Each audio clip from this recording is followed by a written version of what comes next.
السلام علیکم میرے پیارے پیارے سامع بھائیوں اور میری پیاری پیاری سامع بہنوں۔ آج ہمارا موضوع ہے قرآن کا نزول حضور علیہ السلام پر کیوں ہوا۔ بندوں کے لیے ضروری ہے کہ حق تعالیٰ کے احکام کو مانیں، لیکن یہ ماننا جب ہی ضروری ہوگا جب کہ وہ احکام نبی کی پاک زبان سے ادا ہوں۔ حق تعالیٰ تو بلا واسطہ کسی غیر نبی سے کلام نہیں فرماتا۔ اگر جبرائیل علیہ السلام انسانی شکل میں آ کر لوگوں کو احکام سنا جاتے تو کبھی بھی ان پر عمل کرنا ضروری نہ ہوتا۔ اسی طرح کوئی غیر نبی خواب یا الہام یا غیبی آواز سے کسی حکم پر مطلع ہو جائے تو اس کا ماننا شرعاً لازم نہ ہوگا۔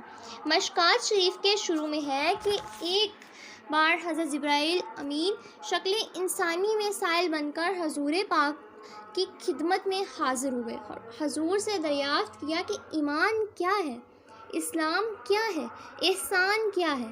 حضور نے جواب دیے۔ جب وہ دریافت کر کے چلے گئے تو سرکار دو عالم صلی اللہ علیہ وسلم نے ارشاد فرمایا، جبرائیل امین تھے اور تم کو دینی باتیں سکھانے آئے تھے۔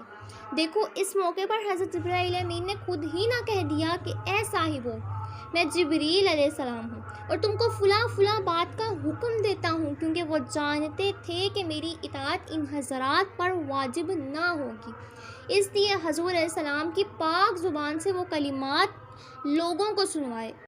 اماموں کا قیاس بھی حق تعالیٰ کے فرمان یا حضور کے ارشاد پر مبنی ہوتا ہے۔ ہمارے اس کلام سے نتیجہ یہ نکلا کہ اصول بندگی اس تاجور کی ہے، سبحان اللہ، کہ نبی کی ہی اطاعت در حقیقت حق تبارک و تعالیٰ کی اطاعت ہے۔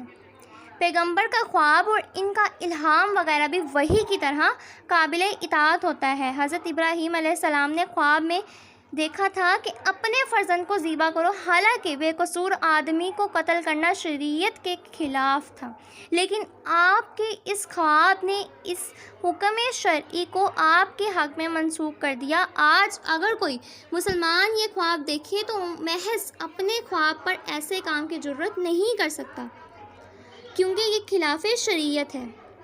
نکتہ یہ بھی یاد رہے کہ جبریل علیہ السلام نہ تو نبی ہیں نہ نبیوں کے استاد، بلکہ رب تعالیٰ اور پیغمبروں کے درمیان پیغام پہنچانے والے قاصد ہیں۔